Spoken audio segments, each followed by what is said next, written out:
Hello everyone and welcome back to another tutorial from Finance for Beginners. Today I'm going to show you how you can download and install the Exodus Wallet application on your smartphone. So let's get started right away. First, open up the iOS App Store or the Google Play Store depending on your device. Now just tap on the search box and then type in Exodus Wallet and begin your search. Once you find the Exodus Crypto Bitcoin Wallet application, just tap on it and you will find the install button. Tap on the install button to begin the download and installation of the application on your device.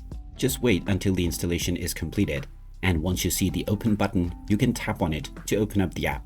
Now once the application is opened up, you can proceed with creating your new account or restore from an existing wallet. And there you have it. That is how easy it is to download and install the Exodus Wallet application on your smartphone. If you find this video helpful, don't forget to hit that like button and subscribe to our channel for more useful tips and tutorials. Thanks for watching, and I'll see you again in the next one.